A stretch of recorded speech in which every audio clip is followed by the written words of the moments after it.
Alara called out, her voice echoing into the stillness. Orion! Orion! But only silence replied.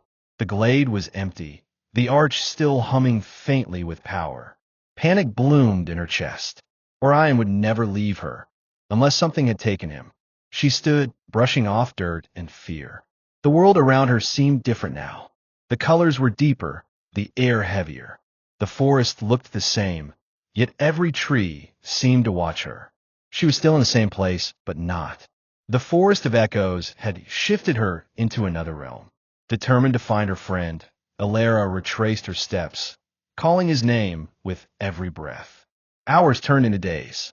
She slept beneath whispering trees, drank from clear streams, and listened, always listened, for the sound of Orion's bark. But the forest gave no answers. Then, on the seventh night, as she huddled beside a fallen log, a dream came. In it, Orion stood beneath the stone arch, eyes glowing with soft blue light. He was trying to speak, but no sound came. Behind him, shadows twisted and moved like smoke. Alara woke with tears on her cheeks and a single word echoing in her mind. Mirror. She knew what she had to do. Part 3. The Mirror Tree. Alara journeyed deeper into the heart of the forest, guided only by dreams and instinct.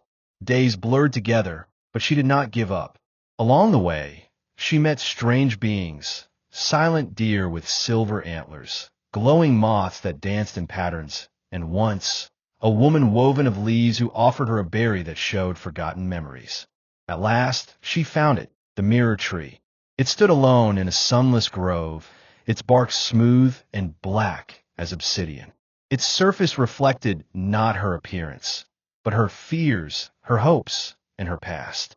She reached out and touched it. Pain surged through her fingers, but she didn't pull away. The tree responded, its bark rippling like water. Suddenly, she saw Orion again, trapped in a shadow version of the forest, alone, searching for her. They were in the same world, yet separated by a veil. If you wish to reunite, a voice whispered, you must become part of the forest. Only then will the veil break. What does that mean? Alara cried. The tree offered no reply, but she understood. She had to give up something of herself. Her memories, her voice, her name. She chose her fear. Part 4. Becoming the forest.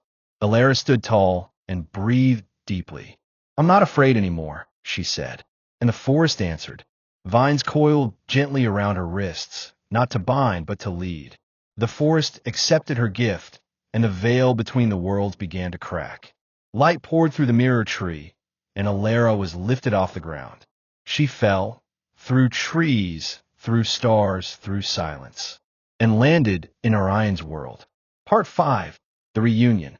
Orion, she gasped, and this time he was there, bounding toward her through the mist, tail wagging wildly, tongue lolling, barking joyously. She threw her arms around his thick neck, burying her face in his fur. Tears streamed down her cheeks as they sat together in the clearing. They were whole again, but something had changed. Alara now felt the heartbeat of the forest. She could hear the whispers clearly. The forest of echoes had made her part of its magic. She and Orion were now its guardians. Together, they would guide lost travelers, protect its secrets, and ensure the stories.